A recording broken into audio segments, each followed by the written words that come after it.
Et je crois que nous avons encore perdu Hajia, mais on va pas perdre plus de temps que ça. Le temps de nous rejoindre et que les autres également puissent se connecter. On va introduire.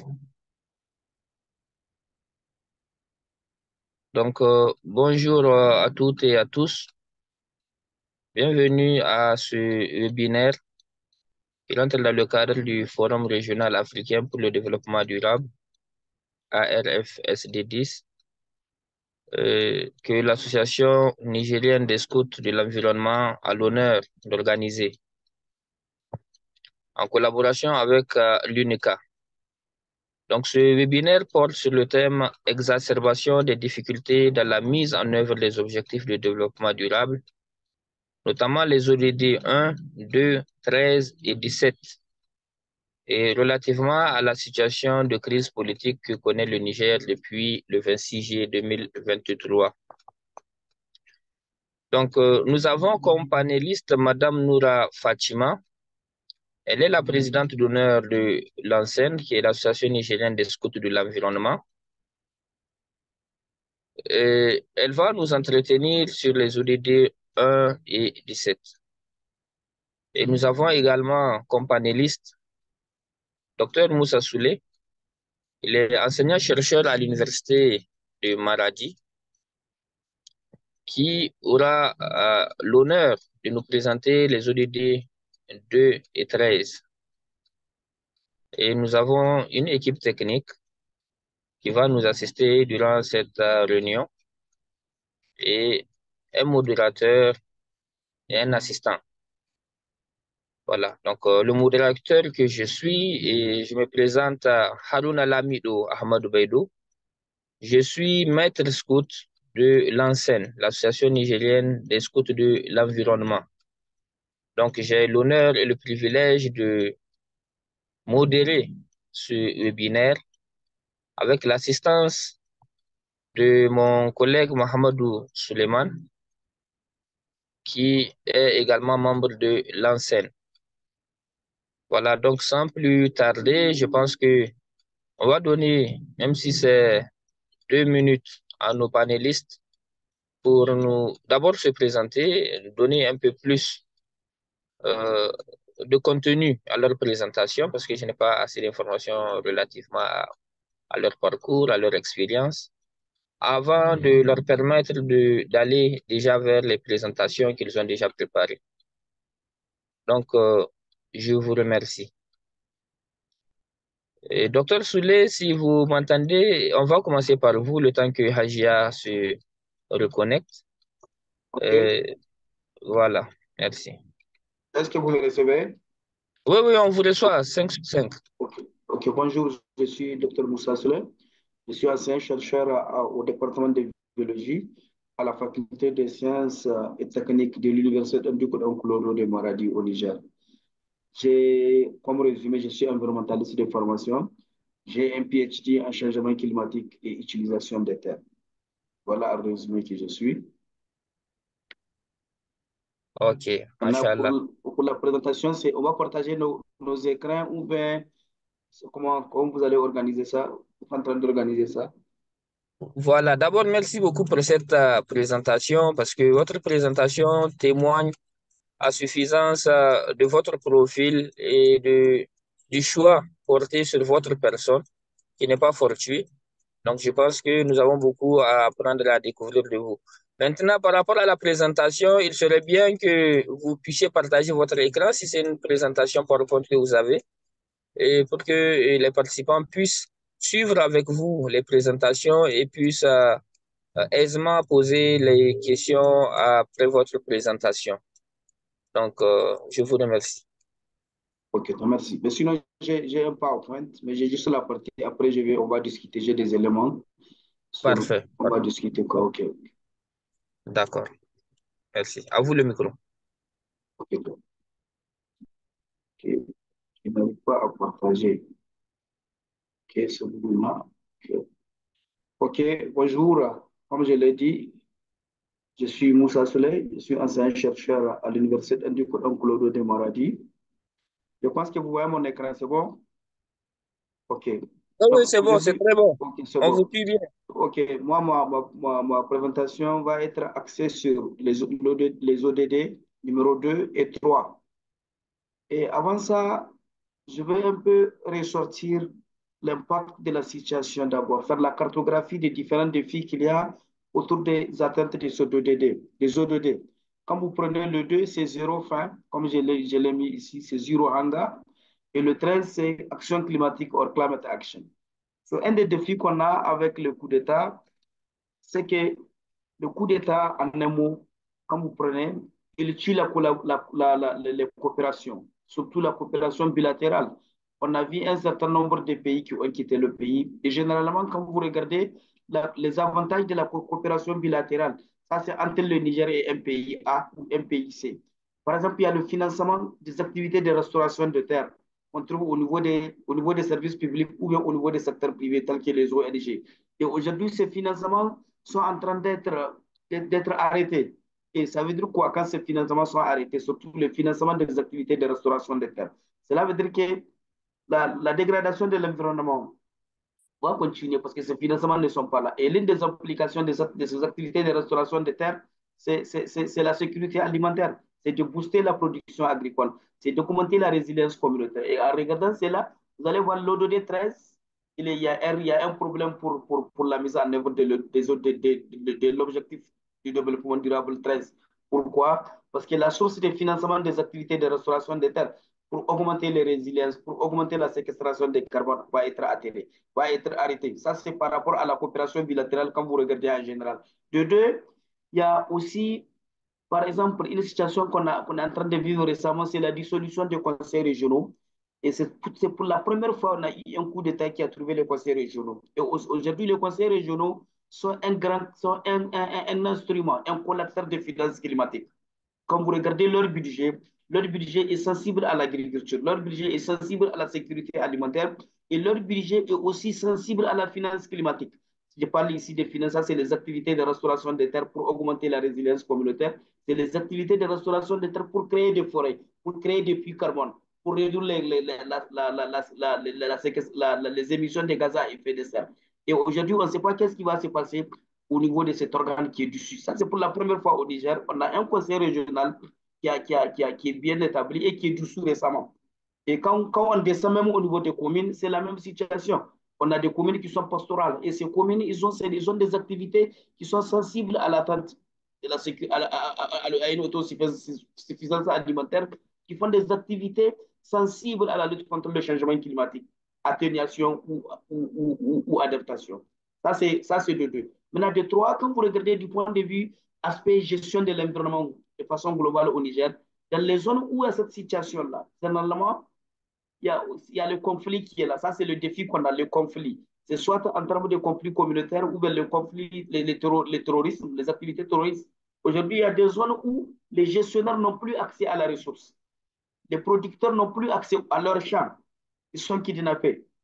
Quand un producteur n'a plus accès à son champ, ça veut dire quoi? Cela augmentera le risque d'être en insécurité alimentaire, d'avoir la famine. Et ça, c'est des situations qu'on a. Ou bien il y a des zones où c'est la guerre qui est là, on a suspendu carrément les interventions, les actions humanitaires. Et tout ça, là, ça va augmenter les risques d'être affamé, ça va augmenter aussi les activités, ça va augmenter les activités tendant à dégrader la nature. Parce que généralement, ces gens-là, parfois, ils font pression à la nature pour avoir trouvé de quoi manger. Et en dehors de ces deux aspects, et quand je reviens par exemple au niveau des budgets, quand vous regardez le budget national du Niger, le budget national du Niger, c'est un budget qui est sensible au climat. Et on a vécu récemment des sanctions. Et vous avez vu l'impact des sanctions là sur les activités de restauration des terres, sur la lutte contre le changement climatique, l'autosuffisance alimentaire. Qu'est-ce qui va se passer concrètement à long terme? Est-ce qu'il y aura un ajustement? Est-ce on va avoir des réponses pour combler ces vides? Et quand on revient toujours au niveau de la coopération bilatérale ou multilatérale, il y a aussi un impact qui est là, parce qu'on ne sait pas le partenaire quand est-ce qu'il va revenir, parce que le contexte, est-ce que le contexte est favorable à un financement climatique? Est-ce que le contexte est favorable à un financement des activités tendant à augmenter la production agricole? Maintenant, de deux, mais il y a un discours qui est là aujourd'hui. Est-ce que réellement ce discours d'atteindre à la souveraineté nationale et autres. Est-ce que réellement ces discours-là, quelles sont les implications pratiques de ces discours-là? Si réellement ces discours tiennent, c'est déjà bien. Maintenant, quand on revient aussi par rapport à la vie chère, et la situation a augmenté le prix. Quand vous regardez le prix des riz aujourd'hui, il est devenu, parce qu'on parle on parle de la zéro fin, il faut parler aussi de la disponibilité et de l'accessibilité. Est-ce que réellement les paysans ont accès à un certain nombre de produits sur le marché? Est-ce que le produit là, il est même disponible? Ça, c'est des questions que je partage avec vous. Maintenant, je continue par rapport à d'autres difficultés. C'est les difficultés socio-économiques et culturelles. Depuis cette situation est intervenue, il y a d'autres considérations qui sont là. Par exemple, quand vous regardez les institutions de l'État, quel est leur devenir? Par exemple, quand on prend FISAN, ça c'est le fond, c'est un véritable outil pour atteindre l'autosuffisance alimentaire et nutritionnelle au Niger. FISAN. Qu'est-ce qui va se passer au niveau de FISAN? Est-ce que réellement le financement va continuer? Est-ce qu'il va, ça va jouer le même rôle qu'il a joué avant le coup d'État? Maintenant, il y a beaucoup d'instruments, quand vous regardez au niveau de l'Assemblée, et tout ça, là, c'est des institutions, ils sont supprimés. Et ce sont des institutions qui jouent un rôle très important en termes de renforcement des capacités pour combattre la faim et aussi pour combattre aussi le changement climatique. Maintenant, qu'est-ce qu'on est en train de faire pour remplacer ces institutions-là? Maintenant, quand on revient toujours par rapport aux arrêts de coopération bilatérale ou multilatérale, quand vous regardez aujourd'hui les ONG qu'on a, c'est un véritable instrument qu'on a pour lutter contre le changement climatique au Niger. C'est quand vous regardez ces ONG, elles font des activités de restauration des terres. C'est des ailes, tout ça. Là. Et la finance, quand vous regardez l'argent mobilisé, c'est les partenaires. Est-ce que ces partenaires, avec ce contexte-là, l'argent va être toujours disponible là? Est-ce que le Niger va être éligible à ce financement? De deux, quand on regarde au niveau de la mobilisation interne, est-ce que réellement la mobilisation interne avec maintenant l'argent qui est disponible, est-ce que les partenaires seront sensibles aujourd'hui à donner leur argent aux administrateurs délégués, par exemple? On ne sait pas c'est quoi la formule aujourd'hui. Comment les gens ils vont gérer les fonds qui est là? Est-ce que réellement cette situation aussi va être une situation sensible à la lutte contre le changement climatique? Parce qu'il y a trop de discours. Excusez-moi le terme, il y a trop de discours. Il y a trop de discours. Alors que le peuple, la faim, pour combattre la faim, il faut être spontané. Il faut faire des actions spontanées sur le terrain. Mais en un mot, je reviens aussi par rapport au PDS. Le coup d'État a mis fin au PDS et vous connaissez le PDS, et l'implication pratique ou les implications pratiques, socio-économiques et environnementales. Le PDS, c'est un instrument qu'on a qui est sensible aux actions de lutte contre le changement climatique et pour aujourd'hui l'insécurité alimentaire. Maintenant, est-ce que réellement il y aura, quel est le devenir du PDS aujourd'hui, les implications des PDS? On va toujours continuer à faire, observer les choses comme ça, alors que de l'autre côté, les prévisions sont en train de dire qu'il y a des zones qui vont être en insécurité par rapport à la disponibilité des aliments. Et ici, quand je parle de l'insécurité alimentaire, prenez ça au sens large, parce que c'est la production agricole qui va être affectée du point de vue pastoral et du point de vue agricole et du point de vue élevage. Maintenant, maintenant peut-être pour proposer des solutions, je vais peut-être le deuxième point de mon intervention, surtout pour atteindre. Le contexte actuel doit être sensible aux ODD. On doit regarder le discours. Qu'est-ce qu'on est en train de faire? Le Niger a signé cela et nous sommes partie prenante. Maintenant, on doit regarder nos actions. On doit regarder nos actions et doit évaluer avant le coup d'État, est-ce que réellement où nous étions où par rapport aux indicateurs? Nous étions où? Où nous étions où? Maintenant, comme ça, on peut apprendre à partir du passé, à partir de la situation du 26 juillet, maintenant, peut-être proposer des pistes de solutions. Maintenant, une des pistes que je pense, moi, je pense que nous sommes condamnés à vivre ensemble. Ça, c'est l'une des pistes. Il n'y a pas un pays qui fait vivre lui seul aujourd'hui, et surtout par rapport aux attentes des ODD. Nous sommes liés, nous sommes naturellement liés. Maintenant, la seule solution qu'il faut, c'est d'aller voir faire des interventions win-win option, win-win, gagnant-gagnant. Maintenant, il faut regarder qu'est-ce qu'on peut faire pour résoudre cela, OK? Maintenant, quand je reviens, un des deuxièmes défis, ça, c'est le renforcement des capacités pour booster la résilience communautaire.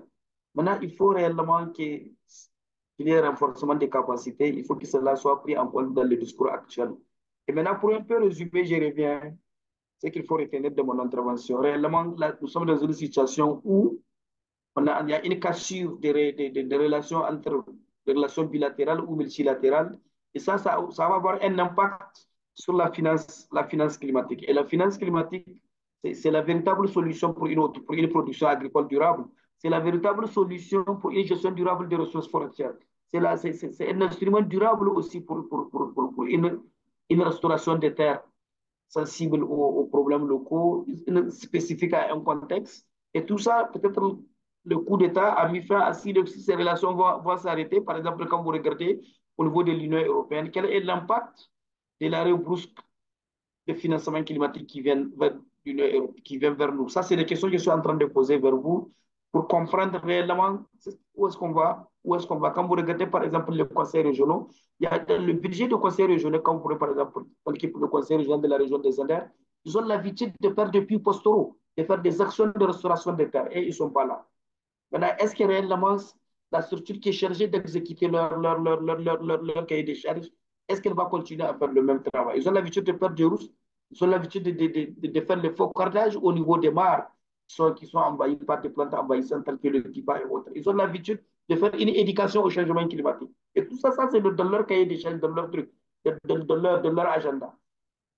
Okay? Et quand vous prenez pour les autres régions, c'est presque la même chose. Les conseils régionaux et les conseils sont partis. Et maintenant, quelle est l'implication de cela par rapport à... Moi, je pense que ça augmenterait le risque d'augmenter la sécurité alimentaire. Parce qu'on ne sait pas réellement qu'est-ce qu'il y aura comme solution pour résoudre cela. Maintenant, en un mot, moi, je pense que la situation, nous sommes vraiment pour les trucs, les mises en œuvre des ODD au Niger, en dehors du coup d'État, il y a l'insécurité qui est là, ça c'est au sens large, ça c'est il peut avoir le conflit communautaire, les activités terroristes, parce qu'il y a des zones où les terroristes, même les gestionnaires de forêt n'ont pas accès à ces zones-là, même les gestionnaires de forêt liés à cette situation. Maintenant, il y a aussi les contextes socio-économiques. Okay? Ça, c'est la guerre imposée par la guerre entre l'Ukraine et la Russie. Cette guerre aussi a anéanti un certain nombre de choses, surtout par rapport à la sécurité alimentaire au Niger. Parce qu'il y a des produits qui passent par ce circuit pour venir vers nous, surtout par exemple le bleu et autres produits.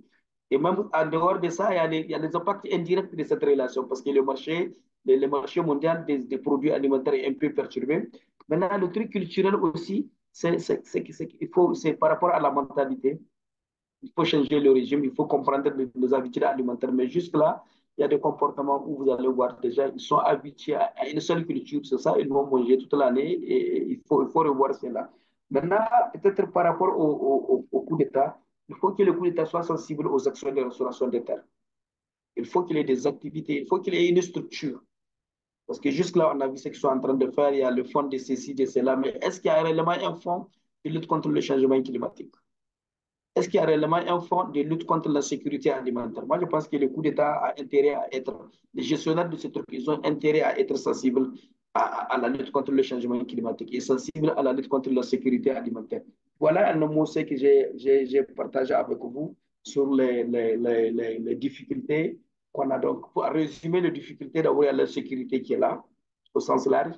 Il y a le coup d'État qui est intervenu, qui a amené une de ses implications, c'est la rupture de collaboration de coopération bilatérale ou multilatérale, et même la dissolution des conseils régionaux, la dissolution des communes, la dissolution, par exemple, du PDS, l'Assemblée, tout ça, là, ce sont des instruments juridiques qui concourent à la lutte contre le changement climatique et autres, et l'atteinte à la sécurité alimentaire. Voilà en un mot ce que j'ai à dire par rapport aux ODD 2 et 13. Allô? L'ami, vous me recevez? Oui, oui, docteur, on vous reçoit 5 sur 5. Ok, ok. Voilà. D'accord. Donc, vraiment, merci beaucoup pour cette présentation assez intéressante. J'aurais voulu avoir vraiment un grand public pour suivre cette présentation et tous les enjeux que vous avez dressés. En tout cas, on comprend les conditions dans lesquelles ce webinaire se tient, particulièrement les décalages horaires et les contraintes. Mais quand même, je plaide à ce que, même si c'est hors ce cadre-là, que nous puissions avoir ces échanges Et cette présentation-là, cette analyse, pour en tout cas permettre d'avoir un aperçu général et d'adresser réellement les questions. J'avoue que votre présentation est très intéressante et elle a pris en compte vraiment la réalité que nous vivons. Vous avez rappelé, avant le coup d'État, le contexte sécuritaire déjà qui existait et qui a fortement impacté, en tout cas, toutes les politiques en matière de climat. Et voilà que le coup d'État du 26 juillet est intervenu également pour exacerber la situation. Et nous connaissons tous les impacts de ce coup d'État. Vous avez parlé d'une part de la dissolution des conseils communaux, régionaux et départementaux, qui n'est pas justement sans conséquences, parce que nous connaissons tous les implications de ces conseils dans la protection de l'environnement et dans la lutte pour la préservation du climat, de l'environnement. Tous ces efforts-là aujourd'hui sont en train d'être anéantis parce que, comme vous l'avez dit, nous ne savons pas les nouvelles autorités qui ont été nommées, ce sur quoi elles vont se baser ou quelles sont leurs intentions, leurs politiques, leurs priorités.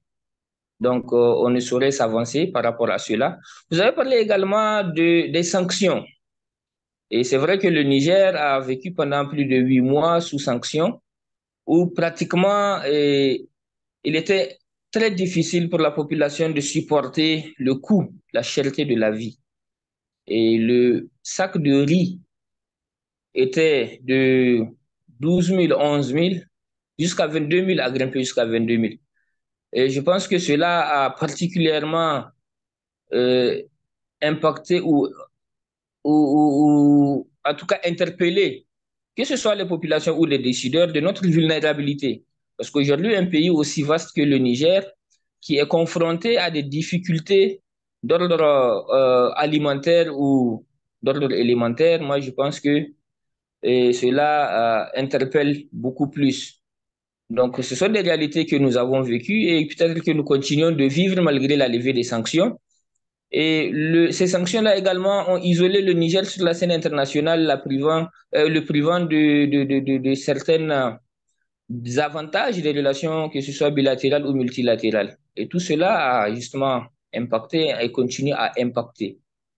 Maintenant, l'autre aspect, peut-être que, et vous l'avez un peu effleuré, en disant les autorités, on ne sait pas si leurs politiques vont être sensibles aux ODD et si leurs politiques qu'ils vont présenter vont également aider, en tout cas, à sauver l'essentiel. Et je pense que les autorités actuelles ont mis en place un comité pour l'élaboration d'un plan, d'un programme de résilience. Donc, pour la sauvegarde de la patrie, qu'ils ont appelé PRSP. Et particulièrement, j'ai eu accès, et en tout cas, dans l'informel, aux travaux de ce comité. Et c'est vrai que ils ont essayé de prendre en compte et tous les pans, que ce soit gouvernance sécuritaire, gouvernance locale, que ce soit la résilience en tant que telle, du point de vue de l'environnement, etc., etc. C'est vraiment pris en compte. Maintenant, nous ne savons pas comment est-ce qu'ils comptent traduire cela dans la réalité. Et le souci est que ça fait déjà plus de 3, 4 mois que le comité a fini ce travail, mais les autorités peinent à créer les conditions pour la validation de ce programme afin de permettre de le dérouler convenablement. Et nous savons que les institutions comme l'Assemblée et d'autres institutions ont été dissoutes et jusque-là, elles n'ont pas pu être remplacées parce qu'actuellement, nous n'avons pas une assemblée délibérative ou une assemblée qui peut légiférer relativement à certains actes de l'autorité. Donc, cela tarde à venir. On ignore quand est-ce que ça va intervenir. Et même si ça intervient, est-ce que ça permettra d'adresser réellement ces questions, toutes ces questions que vous avez soulevées, toutes ces inquiétudes que vous avez soulevées? Et c'est d'ailleurs ce qui, moi, personnellement, m'amène à me poser des questions sur euh, notre vulnérabilité. Et peut-être profiter vous poser la question, selon vous, quels sont les risques pour le Niger aujourd'hui de tomber vers une crise alimentaire? avec toute cette situation-là qu'on connaît. Et la deuxième chose, vous avez parlé parmi les solutions d'une finance climatique. Je voudrais que vous nous détailliez beaucoup plus cette solution-là relativement à la finance climatique pour que nous comprenions mieux de quoi il s'agit exactement et en quoi ça peut vraiment être une solution utile et innovante. Voilà, et Monsieur Dr. Suleiman, merci une fois de plus pour votre présentation. Je vais peut-être demander à ceux que, parmi les participants, s'il y a des gens qui souhaiteraient intervenir, puissent le faire afin que vous puissiez recenser et les questions qui vont être posées ou les propositions, etc. Je vous remercie. Est-ce que dans la salle, il y a quelqu'un qui voudrait intervenir?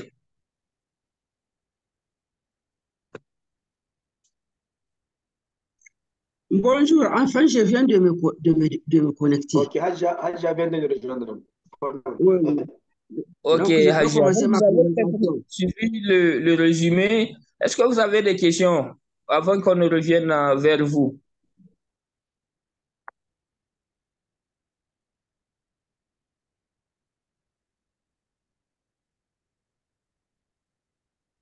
Après, il a un problème, elle est perdue. Elle est partie, ok? Oui, Hajia a un problème de connexion.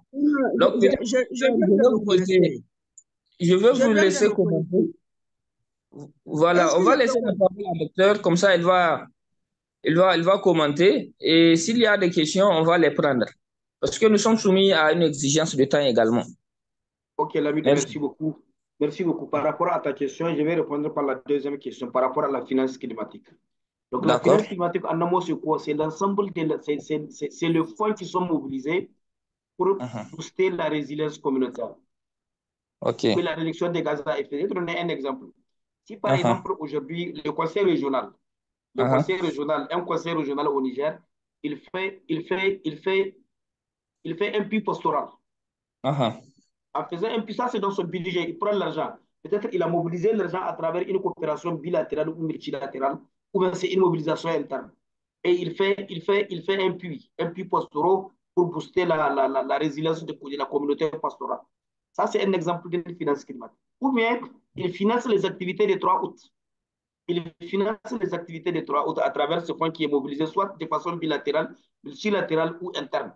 En plantant des arbres lors de la fête des 3 août, on augmente le puits carbone, okay? On crée aussi un support pour la conservation de la biodiversité et on participe aussi à l'éducation citoyenne en termes de conservation des arbres. Maintenant, comme ça, c'est juste un exemple de finance climatique. Et quand on prend, par exemple, il y a des financements entre le Niger et un pays. Et ces Mhm. financements, certainement, ils vont dans le sens de financer les activités de restauration des terres. Et généralement, qu'est-ce qu'ils font ils font les cash for work or food for work. Et quand ces financements s'arrêtent, ça veut dire quoi? Ça veut dire que déjà, on va laisser l'environnement, la défense des terres pour faire les activités de restauration. Et de l'autre côté, la communauté qui a accès à des tasses de riz, des tasses de mil pour aller faire ses activités de restauration des terres au village, elle n'a plus accès à ça. Donc, on augmente le risque d'attendre la faim. Mais de deux aussi, on augmente le risque de la migration. Parce que parfois, ces activités, ils fixent le jeune dans un village.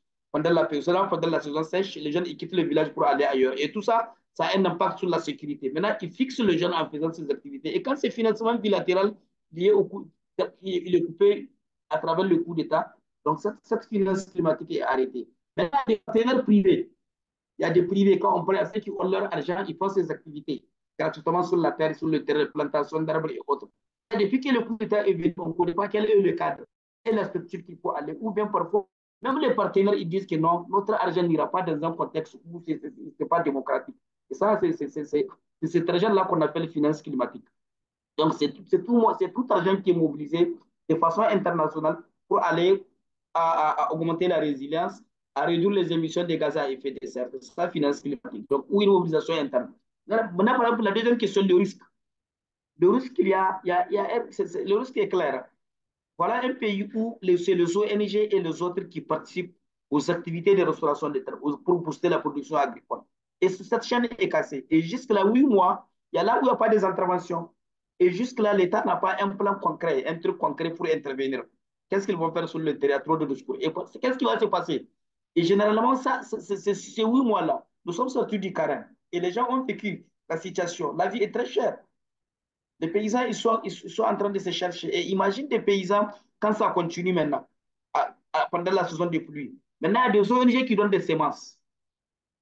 Et quand il n'y a pas fait de semences, cela veut dire quoi? Les paysans, ils vont aller s'aimer. Ils vont aller chercher eux-mêmes leur matériel, la semence pour s'aimer. Et est-ce qu'ils ont accès à une semence améliorée, sensible au climat, résistante? Est-ce qu'ils ont accès à tout ça là? Et quand ils n'ont pas accès à tout ça, ça va avoir le risque qu'on aura une baisse de productivité agricole. Et qui dit baisse de productivité agricole dit vulnérabilité. Ça va casser la résilience au niveau des communautés. Et il y aura un risque de crise alimentaire. Voilà un mot. Et du point de vue pastoral aussi, c'est la même situation. Du point de vue pastoral, c'est la même situation. Quand vous regardez les communautés pastorales, les financements qui viennent vers ces communautés-là, s'ils sont arrêtés, et c'est le même prix, ça va augmenter le risque d'une crise alimentaire. Et du point de vue pastoral aussi. Voilà, je ne sais pas si j'ai un peu répondu, Lamido, à tes questions. Comme ça, je vais donner le temps à Hajia pour ça, pour intervenir. Merci beaucoup, docteur. Vous avez pleinement répondu à mes inquiétudes et je pense que ça a permis également aux autres participants de mieux comprendre et d'étancher un peu leur curiosité. Merci beaucoup vraiment et nous vous remercions. Peut-être que nous allons revenir vers vous après la présentation de Hajia si les participants souhaiteraient vous poser d'autres questions et voir également les perspectives. Parce que comme je l'ai dit, et personnellement, je vais plaider pour que nous puissions vous avoir sur un autre panel, même si c'est dans un autre cadre, pour que nous puissions échanger amplement par rapport à votre analyse et à cette présentation. Merci beaucoup. Nous allons revenir vers Hajia Fatima, et nous allons procéder de la même manière. Nous allons vous donner 2 minutes pour que vous puissiez vous présenter amplement pour que nous sachions à qui nous avons vraiment affaire. Et après, nous allons vous permettre de dérouler votre présentation qui va porter sur les ODD 1 et 17. Merci beaucoup, Hajia, vous avez la parole.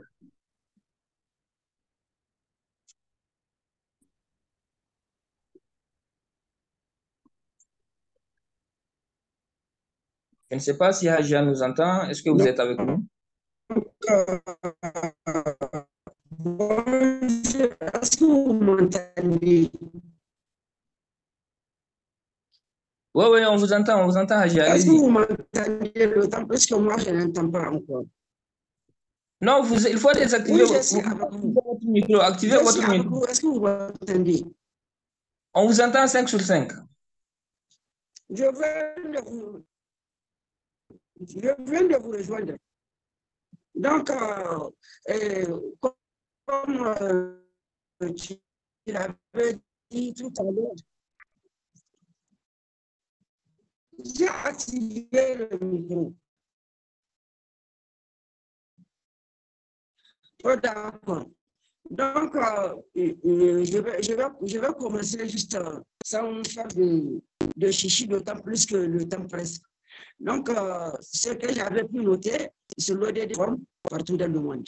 Et cet objectif inclut des mesures spécifiques telles que la réduction de moitié de la proportion, la mise en œuvre des systèmes de protection sociale et l'assurance de l'égalité d'accès aux ressources économiques qui affectent des millions de personnes et un accès limité à l'aide.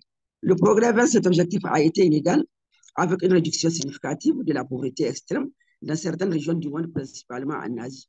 Toutefois, des régions comme l'Afrique subsaharienne, ce qui est notre cas, restent fortement touchées, avec des taux de pauvreté qui n'ont pas diminué au rythme nécessaire pour atteindre des cibles de 2030 et de l'agenda 2063 de l'Union africaine. Donc, je reviens à notre pays. Le Niger, pays enclavé de 1 267 000 km², avec les 4% de son territoire désertique, habitant plus de 26 millions d'habitants. La pauvreté est exacerbée par plusieurs facteurs, incluant l'instabilité climatique qui affecte l'agriculture. Tout à l'heure, M. Soula en a parlé, qui affecte l'agriculture, une croissance démographique rapide, et des infrastructures insuffisantes. Le Niger est l'un des pays les plus pauvres de la planète, malgré les richesses qui sont dans nos sous-sols, avec une grande partie de sa population vivant en dessous du seuil de pauvreté internationale qui est de 1,90 $ par jour. Donc, malgré les efforts soutenus, le Niger et de nombreux autres pays en développement sont loin d'atteindre l'ODD 1. Les progrès ont été entravés aussi par des crises économiques, des conflits, etc. Et plus récemment, la pandémie de la COVID-19 qui a renversé des années de progrès dans la lutte contre la pauvreté. L'impact de cette pauvreté est profond et multidimensionnel, affectant les services sociaux de base, tels que l'accès à l'éducation, la santé, le logement et les opportunités économiques. La pauvreté contribue également à des cycles de privation et d'inégalité intergénérationnelle. Donc, en perspective pour notre pays comme pour d'autres pays en développement, l'éradication de la pauvreté nécessitera une approche multidimensionnelle. Cela inclut l'amélioration des systèmes de protection sociale, l'investissement dans les infrastructures, le soutien aux technologies agricoles résilientes au climat et l'augmentation de l'accès à l'éducation et aux soins de santé. La coopération internationale,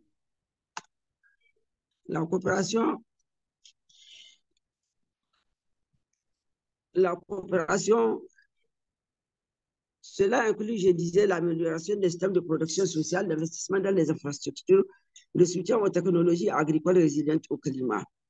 Donc, la coopération internationale et l'investissement sont également cruciaux pour soutenir ces initiatives. Chez nous, au Niger, la pauvreté touche surtout les femmes aussi bien en milieu urbain que rural. D'où nous préconisons d'encourager l'entrepreneuriat féminin, surtout chez les jeunes femmes. En conclusion, sur cet ODD, pour avancer, le Niger et ses partenaires doivent continuer de placer l'éradication de la pauvreté comme une priorité absolue, tout en adaptant les stratégies aux spécificités locales et en assurant que tous les secteurs de la société sont inclus dans les solutions proposées. La collaboration internationale restera essentielle pour tout ce nécessaire à l'atteinte de ce projet 17. Donc, vous voyez que parmi tout ce que je viens de dire, j'ai toujours parlé de partenariat. Alors que notre pays, on constate que pour l'atteinte de l'ODD 1 et même les autres, il a toujours été question de promouvoir le partenariat à tous les niveaux en vue de l'atteinte de cet ODD. Malheureusement, avec la situation politique de notre pays, il n'était plus possible de le promouvoir avec les partenaires qui, avec ou sans raison, avaient plié bagage ou avaient décidé de ne plus apporter leur aide à notre pays qui en a pourtant tant besoin de ces appuis, qu'ils soient matériels ou financiers. C'est pour cela que nous avions parlé de la difficulté de la mise en œuvre de l'atteinte des ODD. Je profite pour dénoncer l'embargo sauvage qui avait été imposé à notre pays par la CEDEAO, qui avait son objectif qui était créé dans le but de promouvoir l'intégration des pays qui la composent sans atteindre jusqu'à présent ses objectifs. Et elle est devenue le bourreau qui a aidé à asphyxier notre pays et de nos populations en souffrant encore. Nous pensons que l'Afrique doit s'unir davantage à travers le renforcement de la coopération sud-sud afin de pouvoir nouer des partenariats forts et sincères dans le but d'amorcer son développement et en vue de l'atteinte des deux agendas, donc celui de 2030 de l'ONU et celui de davantage de personnes. Nous invitons pour remercier le système des Nations Unies, quand même à trouver plus de financement, surtout dans de cela parce que j'enseigne des réunions chaque 2 semaines pour la sécurité alimentaire dont nous sommes co-facilitateurs. Donc, je m'arrête là et en espérant que les uns et les autres ont bien compris donc ce petit résumé-là et nous attendons les questions. Merci. Et nous nous excusons aussi pour le désagrément, d'autant plus que c'est ce que nous vivons dans notre pays, le problème de connexion. C'est pour cela que beaucoup de gens qui avaient promis de prendre part à cet événement n'ont pas pu le faire parce qu'ils n'arrivent pas à se connecter. Merci. Merci beaucoup, Haja, Donc, pour cette belle présentation. Vous nous avez entretenu sur les ODD 1 et 17 et vous l'avez vraiment contextualisé comme on vous l'a demandé, relativement au contexte que nous vivons actuellement. Et vous avez d'abord brossé, d'un point de vue général, parlé de l'ordre mondial, régional, avant de revenir sur le contexte particulier du Niger que nous vivons et que vous connaissez d'ailleurs très bien. Vous avez souligné et que malgré le fait que le Niger regorge de ressources, assez de ressources, nous continuons, nous peinons à mettre en œuvre euh, convenablement les ODD. Ces ODD 2030 auxquels le Niger a librement souscrit et qui sont censés être un tremplin pour permettre quand même au Niger de résoudre un certain nombre de questions vitales du moins. Voilà, donc vous êtes également revenu sur l'impact du coup d'État par rapport à ces ODD et vous avez mis également un accent particulier sur les partenariats. Et les partenariats dans ce contexte dont on connaît mieux, avec les implications politiques, stratégiques que le Niger est en train de subir du point de vue de l'ordre mondial, du point de vue de tout ce qu'on a comme diplomatie, comme organisation internationale. Et nous savons également qu'au Niger, il y a un discours, entre guillemets, souverainiste qui est en train d'être développé et qui ne favorise pas pour autant, en tout cas, ces partenariats-là. Donc, nous ignorons jusque-là exactement vers où nous partons parce que nous n'avons pas encore de plan établi venant de l'autorité. Et nous allons formuler l'espoir que, en tout cas, ils puissent prendre en compte tout cet état de fait-là, toutes ces inquiétudes que nous avons soulevées et permettre que le Niger puisse avoir les partenariats win-to-win, comme Dr. Souley l'avait dit tout à l'heure. Parce qu'en réalité, nous sommes tous convaincus qu'aucun pays ne peut vivre en autarcie, aucun pays ne peut s'autosuffire.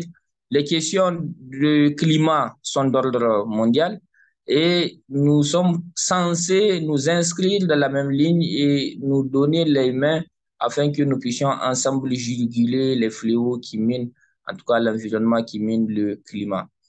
Donc, vous avez formulé, en tout cas, comme solution euh, l'entrepreneuriat des femmes dans le domaine de l'environnement.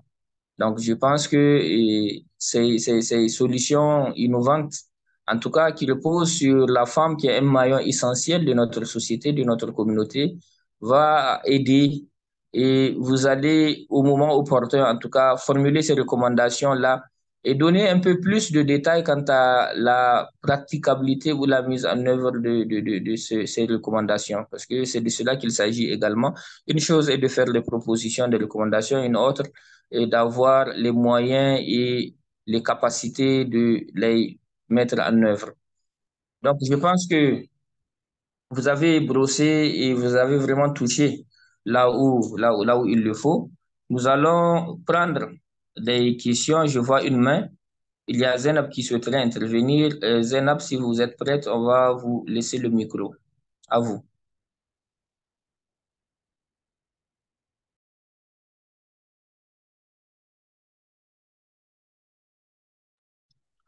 Est-ce que Zainab est avec nous?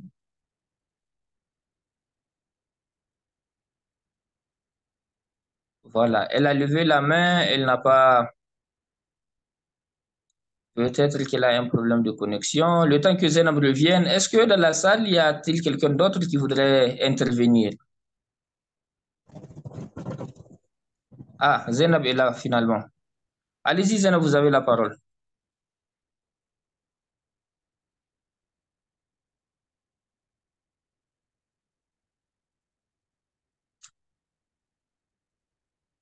Est-ce que Zainab est avec nous? Alors, bonjour. Oui, bonjour, on vous reçoit, Zainab. Allez-y. Voilà, en fait, on vient de me donner la parole comme je n'avais pas accès. Merci pour ces présentations. Je dois dire que j'ai pris en cours la présentation de Dr Moussa Souley. Et puis, j'ai pu suivre quand même toute la présentation de Madame Fatima. Et j'aimerais pouvoir intervenir sur les deux. J'ai deux questions et puis une contribution. La première question, je pense que je l'avais déjà formulée dans le chat, où je demandais à Dr Souley, est-ce qu'il pense que la société civile peut agir pour faire la transition en ce qui concerne l'action climatique entre les deux gouvernements, le gouvernement sortant et celui-là. En fait, pour renforcer l'action de l'État, pour les inciter à pouvoir continuer justement, comme vous l'avez si bien dit, actuellement, nous n'avons pas d'agenda. Et on se rappelle que même pour participer à la dernière COP, le Niger a été absent pour ces problèmes justement de partenariat qui sont là. Alors, est-ce qu'il pense que la société civile peut agir d'une quelconque manière pour amener le gouvernement à pouvoir prendre ces questions en compte? La deuxième question s'adresse à Mme Fatima. L'ODD 17 nous rappelle sur les questions de partenariat.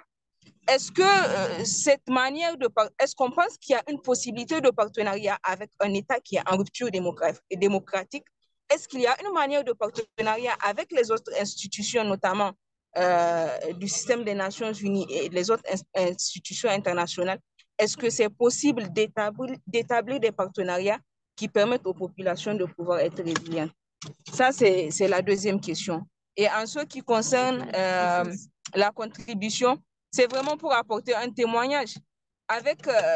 Étant directrice exécutive du Centre d'éducation et de recherche en santé et changement climatique, on était vraiment, si vous voulez, à une transition étatique, à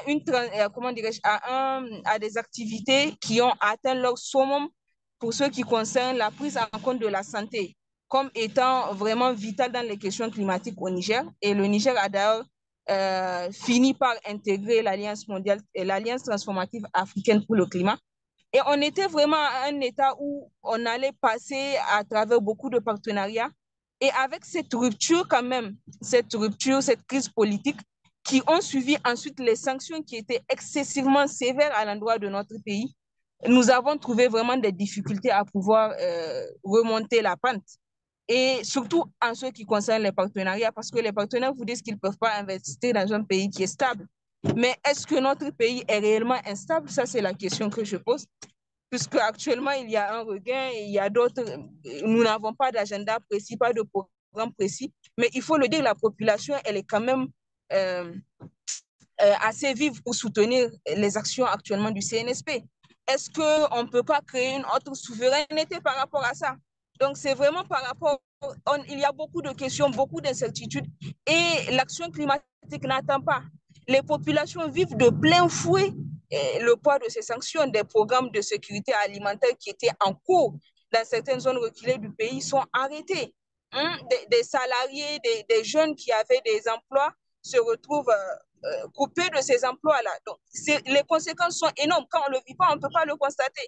Les coupures intempestives ont mis fin à des carrières qui venaient de naître, des carrières entrepreneuriales. Actuellement, on a parlé de connexion.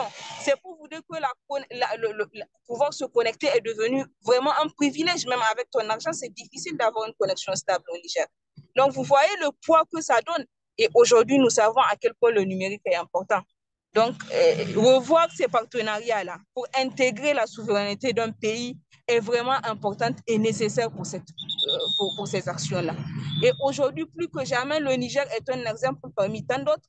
Nous ne souhaitons pas que cela arrive à un autre pays, mais il faudrait songer à ce que ça pourrait arriver et créer des textes et des politiques qui peuvent vraiment permettre aux populations de ne pas souffrir autant que nos populations souffrent aujourd'hui. Donc, j'ai été un peu longue, mais c'est vraiment pour essayer de toucher tous les aspects sur lesquels nous venons de parler et en même temps donner un exemple assez franc. Merci beaucoup. Merci beaucoup, ma Hajia Zainab, pour ce commentaire et ces questions assez pertinentes. Rassurez-vous, vous n'avez pas été longue et d'ailleurs, votre intervention va nous permettre de mieux comprendre certaines implications. Et nous allons laisser la parole aux panélistes. Nous allons commencer par Dr Souley pour qu'il puisse répondre aux inquiétudes et aux questions posées. Merci, Merci, docteur. Vous avez la monsieur. parole. Ok, merci beaucoup, Lamido. Merci beaucoup. Et un grand merci aussi à Dr Zanabou, qui a vraiment complété ce que j'ai déjà dit. Il a apporté d'autres implications, telles que ceux qui ont perdu leur travail et les actions climatiques n'attendent pas. N'attendent pas. Il faut faire du concret. Maintenant, la question, c'est par rapport à la société civile. Avant d'aller à la société civile, il y a un impact que je vais un peu ajouter. Ça, c'est par rapport à la CDN, les engagements, accords de Paris. Nous sommes signataires. Maintenant, si la situation là continue, ça c'est juste une question que j'amène pour le débat entre peut-être pour les gens intervenir et ajouter autre chose. L'impact du coup d'État sur la CDN. Parce que déjà, Zézé a parlé en général, le Niger on était dans une autarcie, on n'a pas pu assister à la COP. Il y a beaucoup de réunions, nous on les suivait en ligne et autres. Le Niger n'était pas présent. Et c'est des réunions vraiment très importantes parce que c'est là où on décide de l'avenir de la planète. Et le Niger n'était pas au rendez-vous. Cela veut dire quoi? Le Niger va se soustraire parce qu'il y a le coup d'État aux engagements qui ont un impact positif multiple sur la population. Moi, je pense on doit créer un cadre peut-être après ce débat pour faire un truc large. Parce qu'un des problèmes qu'on a, je reviens par rapport à la société civile, c'est qu'il n'y a pas le débat. Aujourd'hui, c'est le silence. On a laissé les gens, ils sont en train de tâtonner, il y a des incertitudes. On ne sait pas, il n'y a pas un cap. On ne sait pas quelle est la direction de la transition. Il n'y a pas un cap. Et maintenant, on dirait que les gens observent. On ne doit pas observer la situation. Il faut créer un cadre. La société civile doit se ressaisir. Et quand je dis elle doit se ressaisir, elle doit mener des activités. Parce que le peuple, là, ce n'est pas seulement les militaires qui ont le peuple.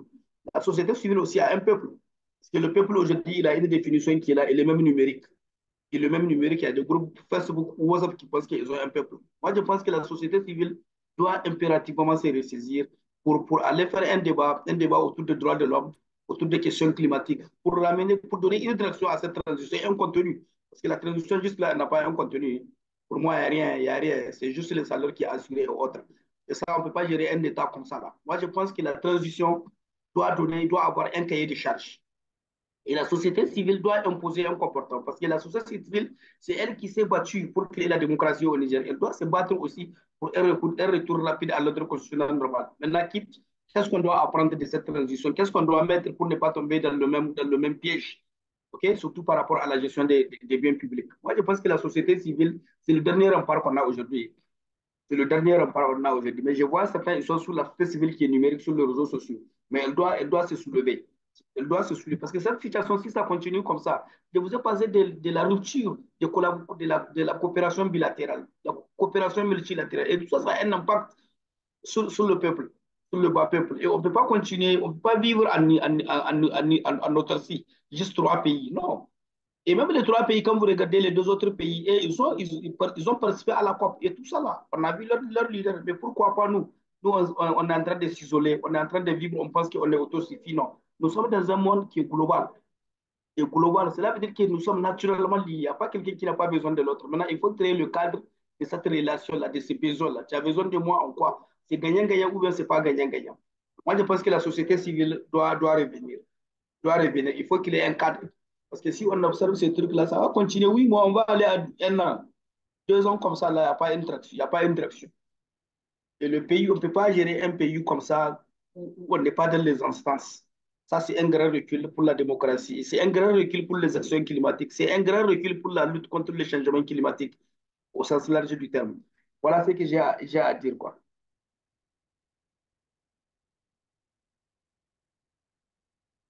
L'ami de c'est bon?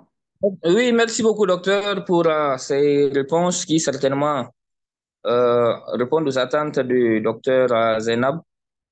Nous allons laisser la parole à Hajia Fatima pour qu'elle puisse également répondre à la question qui lui a été posée. Merci Hajia, vous avez la parole.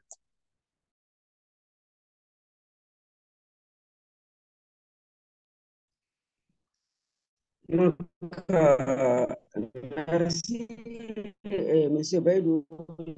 Je remercie également Dr. Noura pour ses questions et pour son ajout. Donc, concernant le partenariat, d'ailleurs, déjà, Moussa Soula a répondu, hein, il a répondu aussi sur le partenariat. Mais je pense qu'on peut avoir vraiment des partenariats entre nous. Tout à l'heure, j'avais dit que l'Afrique devrait se lever comme un seul homme, puisqu'on ne doit pas attendre le développement à travers d'autres pays. Quelqu'un ne peut pas venir faire notre développement. Donc, vraiment, on peut fructifier ce partenariat sud-sud. On a besoin de ces partenaires techniques et financiers. Mais comme la situation que nous vivons ne le permet pas, donc il faut essayer de s'organiser entre nous, entre pays africains, afin de pouvoir amorcer notre développement tant bien que mal. Il est vrai, nul ne peut vivre en autarcie, donc on a besoin des uns et des autres. Et tout à l'heure, j'avais parlé du système des Nations Unies. Le système des Nations Unies sont en train de mener des activités, ils sont en train de vouloir chercher à augmenter les financements. Donc, vraiment, ce partenariat, on peut le fructifier davantage avec le système des Nations Unies. Donc,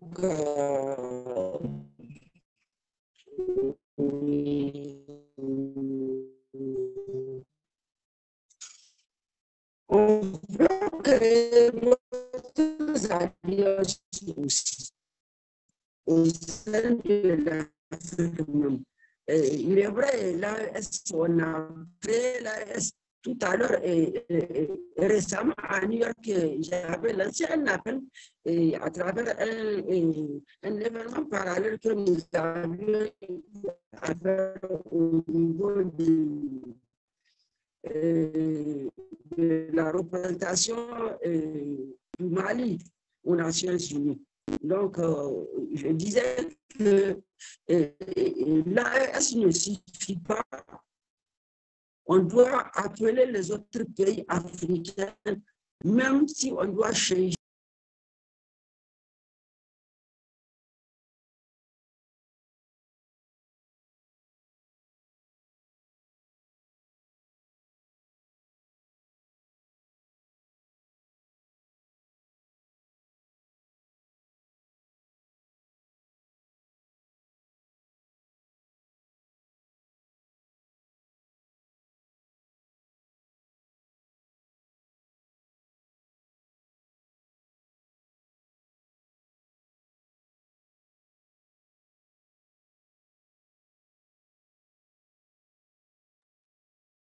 Je crois que nous avons perdu Hajia, qui a un problème de réseau, de connexion, certainement qu'elle va nous rejoindre. En attendant, je la remercie déjà pour les réponses qu'elle a apportées. Et je demande par la même occasion si dans la salle, il y a quelqu'un d'autre qui voudrait intervenir. Est-ce que parmi les participants, il y a quelqu'un qui voudrait intervenir?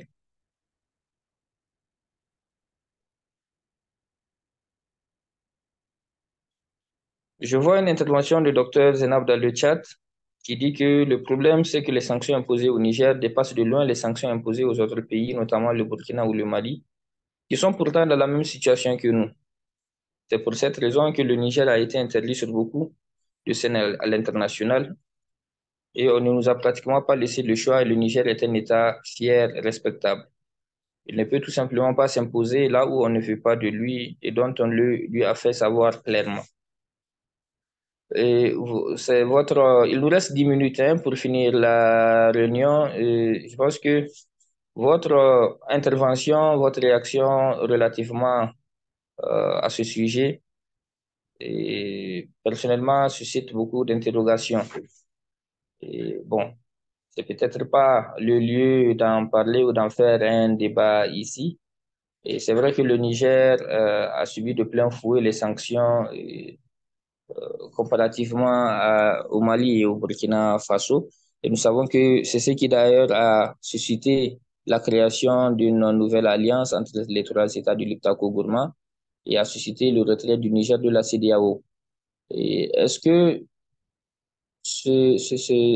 selon vous, si la situation continue comme ça, le Niger pourra s'en sortir? Parce que c'est vrai, c'est une question de souveraineté et c'est une question où, en réalité, on ne nous laisse pas trop le choix. Est-ce que si ça continue comme ça, quelles sont les chances pour le Niger de s'en sortir d'un point de vue, en tout cas, euh, question changement climatique, question environnement, etc., et tout ce qui s'ensuit? Est-ce que le Niger pourra s'en sortir uniquement avec ces trois pays, les pays de l'Alliance des États du Sahel? Est-ce que le Niger ne sera pas confronté à cette diversification des partenaires et à ces politiques-là qui voudront que le Niger puisse, en tout cas, se mettre avec certains États pour poursuivre cette lutte? En tout cas, ce sont des interrogations que je lance juste comme ça. Et s'il n'y a pas d'autres intervenants, nous allons peut-être euh, clôturer la réunion et attendre le rapport. Oui, je crois que Dr Zena voudrait intervenir. Dr Zena, vous avez la parole. Nous avons dans tous les cas 10 minutes pour clôturer. Allez-y. D'accord, merci beaucoup, Bedo, pour cette parole. Vous suscitez beaucoup d'interrogations et tout le monde a des interrogations actuellement. C'est ça tout le souci en réalité. On est sûr d'une chose, les trois pays de l'AES ne peuvent se développer sans les autres pays, quelle que soit notre manière de vouloir que cette réalité soit vraie, ou que ce fait soit une réalité plutôt. Nous ne pouvons pas y arriver. Il n'y a aucun pays qui peut se développer seul, même s'il est à 3 ou à 4 ou à 5. Nous sommes dans une mondialisation où tout le monde a besoin de tout le monde. Il n'est même pas question de se développer sans partenariat.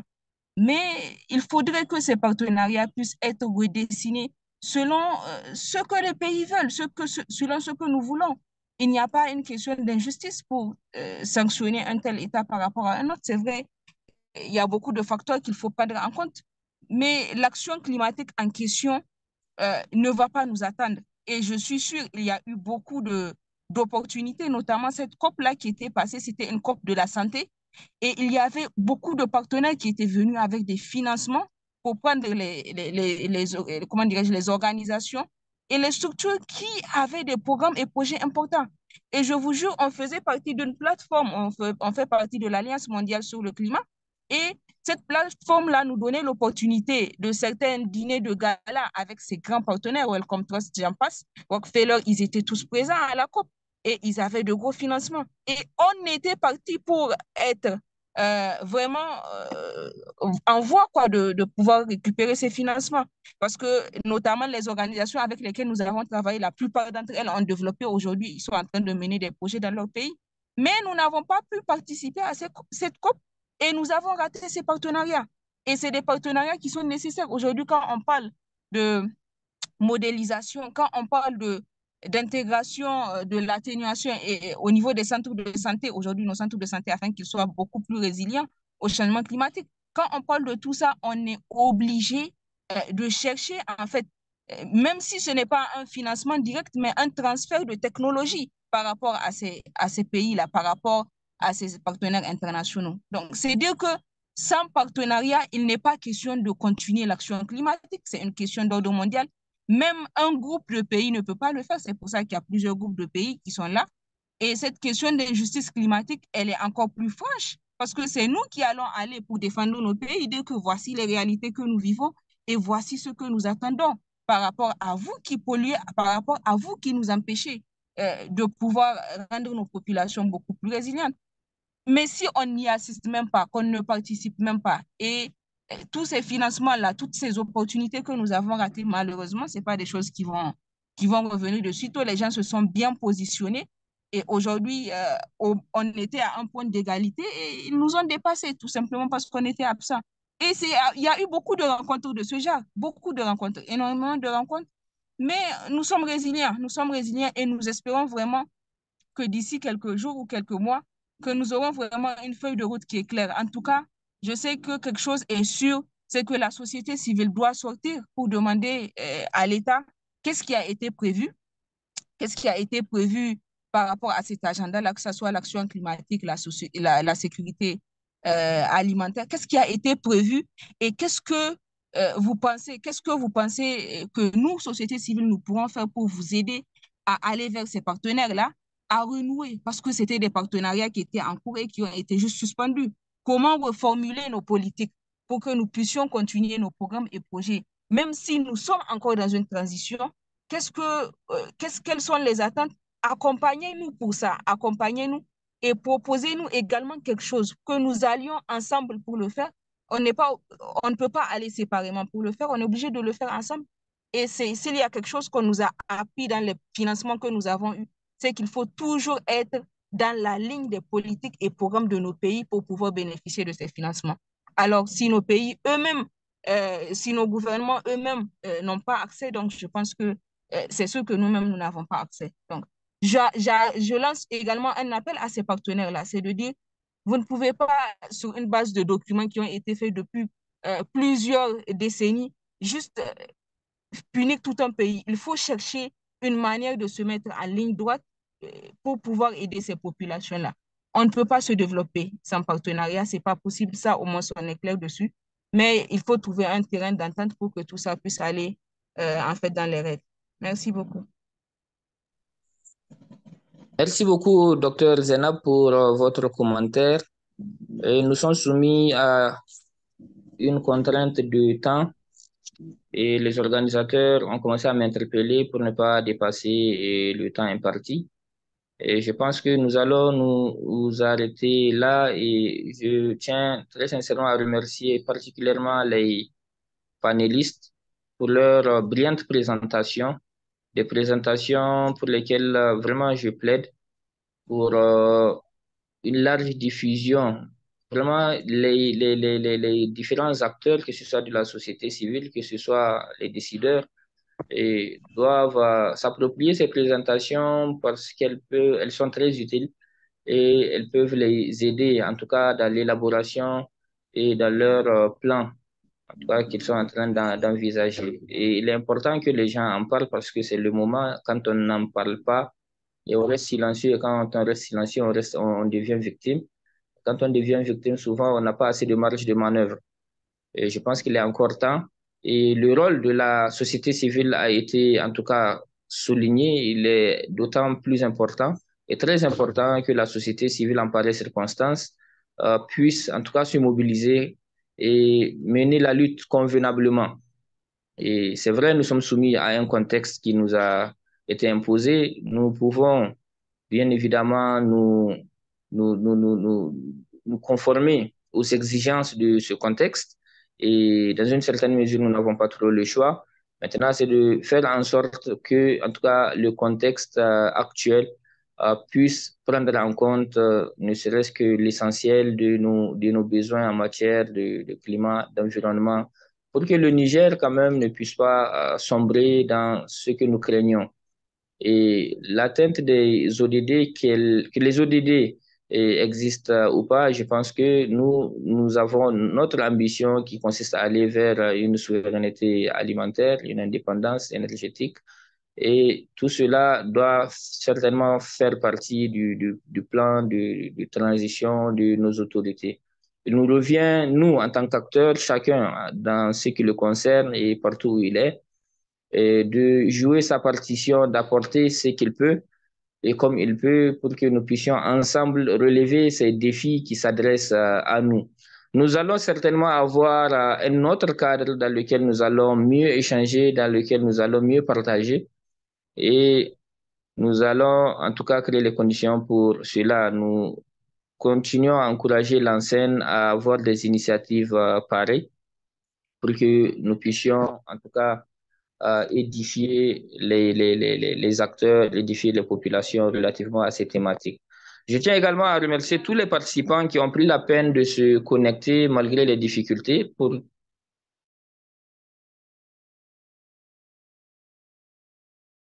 poser des questions, apporter des contributions.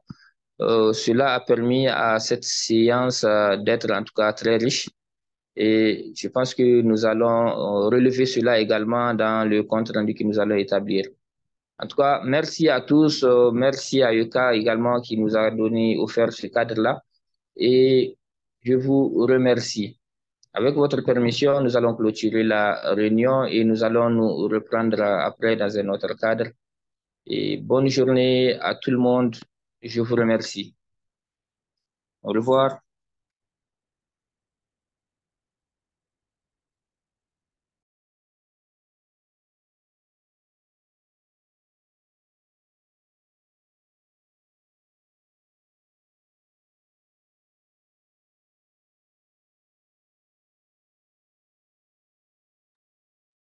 Merci beaucoup et au revoir.